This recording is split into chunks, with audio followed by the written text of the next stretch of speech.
Kurangnya pemahaman masyarakat mengenai bahaya rasuah adalah cabaran utama yang perlu diatasi dalam usaha untuk memerangi gejala ini. Masyarakat hanya memahami rasuah hadir sekadar wang ringgit walaupun ia juga wujud dalam bentuk lain sehingga ada yang terjebak tanpa mereka sedari. Menurut pakar kriminologi dan pensyarakanan Fakulti Undang-Undang Universiti Melaya Dr. Hazrina Begum Abdul Hamid, pendidikan mengenai rasuah adalah penting dalam mewujudkan pemahaman jenayah ini mempunyai rantaian yang boleh merosakkan negara.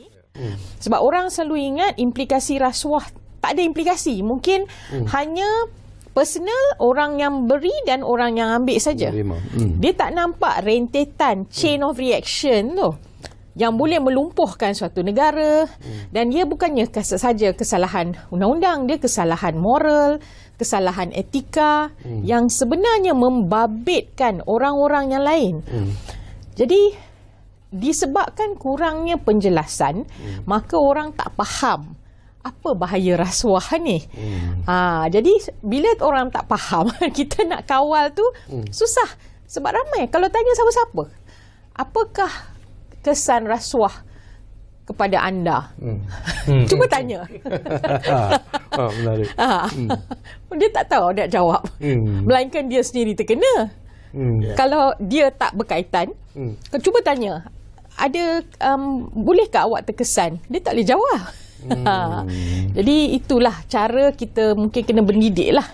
Setiausaha Agung Pemerhati Rasuah Malaysia MCW Rosli Amir pula berkata pendidikan dan pemahaman mengenai rasuah perlu diberikan semenjak dari rumah lagi.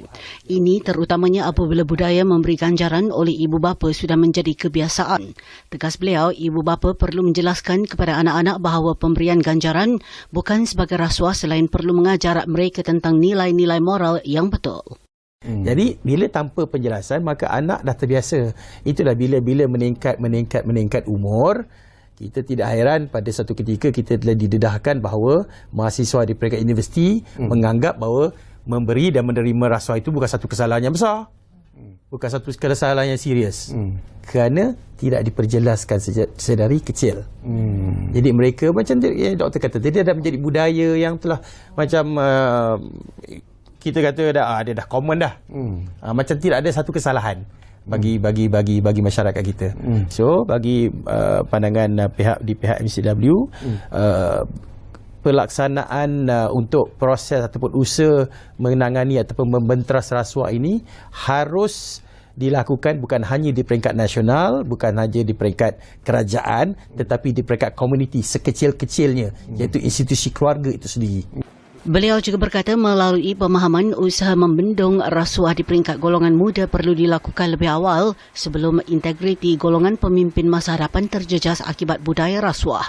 Kedua-dua mereka menjadi tetamu dalam program Ruang Bicara di Bernama TV malam tadi.